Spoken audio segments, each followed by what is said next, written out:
Do you feel included?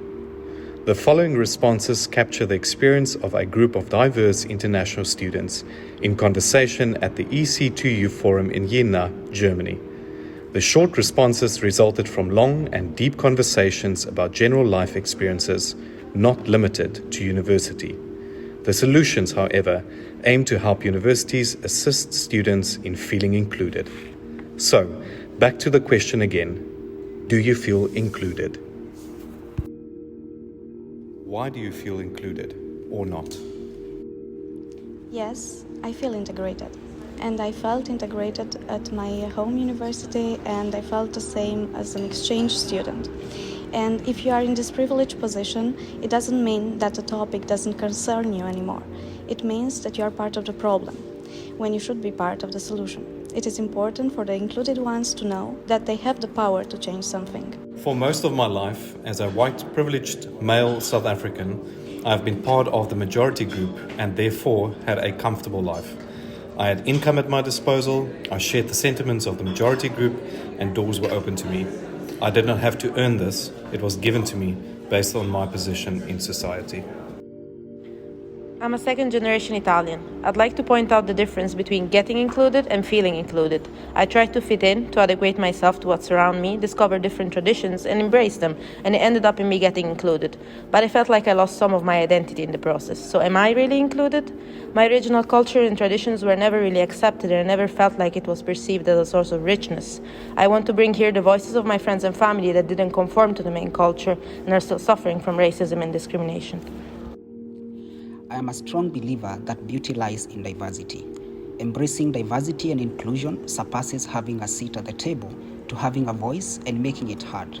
Often in our institutions, the voices of the proactive students are given preference in comparison to those who are less active, and this makes them feel excluded. Yeah, I feel included because I finally found love in people who are around me. I didn't always felt this way. Even from a privileged social point of view, many times I struggle to find my place and my peace of mind. To feel included even when you're part of the majority is never for granted. Everyone can experience exclusion, loneliness, depression, and behind the silence there can be thousands of thoughts, and words are not always the way people are comfortable to communicate with. We can communicate a lot with our eyes, with music, dance, painting, and there are always different ways, and we should never forget about it. As a member of the queer community, I feel mostly included in my city and my university. But as my experience as an exchange student, I was kind of feeling left out. As my arrival, I didn't know place to be, where to be, if it was safe or not. I'm an international student and I can see the effort to be included. I feel and understand the importance of cultural exchange. When I start to have a conversation in Portuguese, the accent sometimes changes the perspective of inclusion. Therefore, it's necessary to cross borders and accents to create space with more tolerance and respect.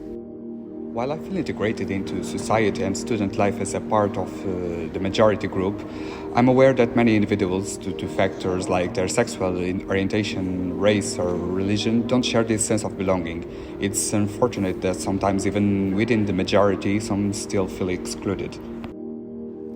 But I have seen and experienced firsthand how minority cultures are forced to adopt features from the dominant culture in order to fit in. It's done to ensure survival and to avoid discrimination.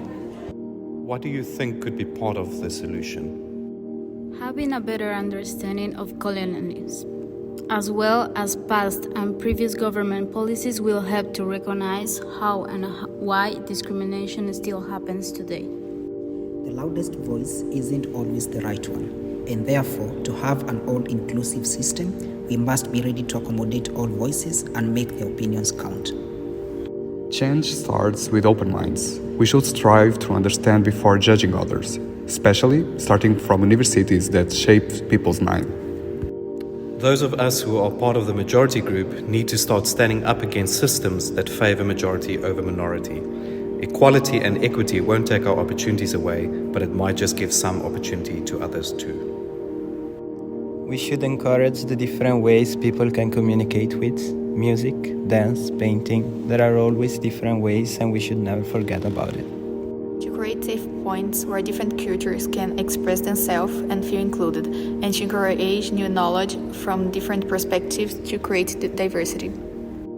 To increase inclusivity of LGBTQ+ students on their campus, university should create safe place to students to gather and feel comfortable, and in this kind of forum, pronouns should be included in the invitation to reach inclusivity.